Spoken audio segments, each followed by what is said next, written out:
Dear students, my name is K. Prasad Rao, working as TGT in Balaya Gurukulam, Ardavidu, Prakasam districts.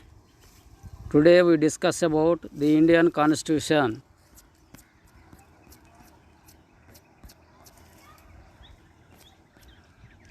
For centuries, different parts of our country were under the rule of kings and queens. However, when our leaders fought against the British colonial rule, they wanted the future government of India to be democratic and not monarchy. They wanted India to be ruled by the people themselves with the help of elected representatives. When India gained its freedom from colonial rule, it was decided to put together basic principles for which we stood and principles and procedures by which our country would be ruled. These were written down in a book. It is called the Constitution of India. A constitution is a set of rules about how the country should be governed, how the laws that run it would be made or changed, how the government should be formed, what would be the role of the citizens, what would be their rights. Above all, the constitution sets before the country the goals for which the country has to strive. Making of Indian Constitution. The Indian Constitution was drafted under very difficult circumstances. The country had been controlled by British rule about 200 years and its institutions had been made to suit them. For Britishers, the country had just been partitioned due to communal conflicts. A large part of the country was ruled by the princely states, like the Nizam of Hyderabad. Apart from social and cultural diversity, there were huge differences between rich and poor, upper and lower classes, men and women. The leaders were concerned about keeping the country together and not allowing it to break up further.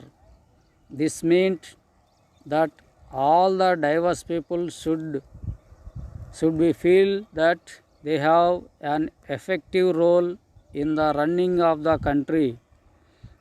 Our national movement was not merely a struggle against the foreign rule. It also sought to end inequalities, exploitation and discriminations. In our society, literacy levels and education were very low. There was acute poverty and lakhs of people had died of famine and epidemics. The country was dependent upon foreign nations even for its basic needs like food grains. It was necessary, therefore, to set out the vision of the future society and give a framework for achieving it. There were sharp differences of opinion among the leaders of the national movement about how we could make a better society after independence.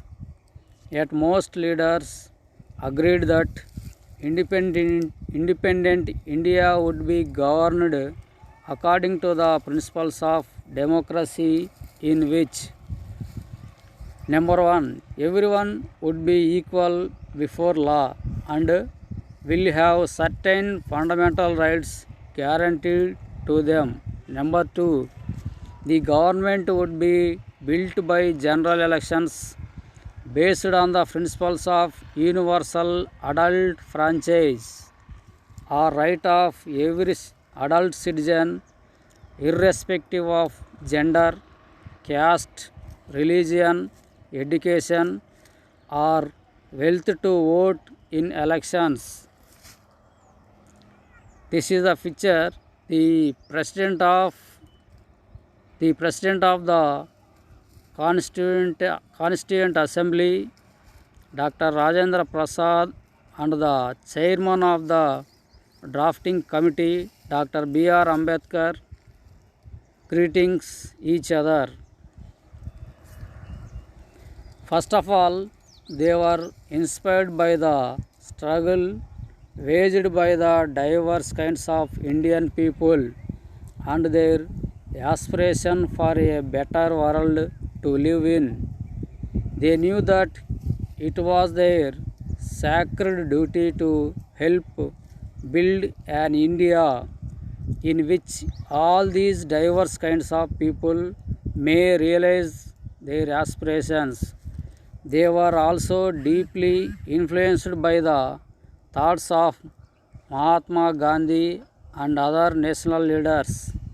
Secondly, many of our leaders were inspired by the ideals of French Revolution, the practice of parliamentary democracy in Britain, and the Bill of Rights in the USA. The socialist revolution in Russia and China had inspired many Indians to think of shaping a system based on social and economical equality. All these factors influenced the making of our constitution. Thirdly, the British too had introduced some basic institutions of democratic rule in India. However, only certain categories of people could vote in the elections. British had introduced very weak legislatures. Elections were held in 1937 to provincial legislatures, and ministers are all over British India. These were not fully democratic governments, but the experience gained by the Indians in the working of the legislative institutions proved to be very useful for the country in setting up its own institutions and working in them. That is why the Indian Constitution adopted many institutional details and procedures from colonial laws. Okay, thank you.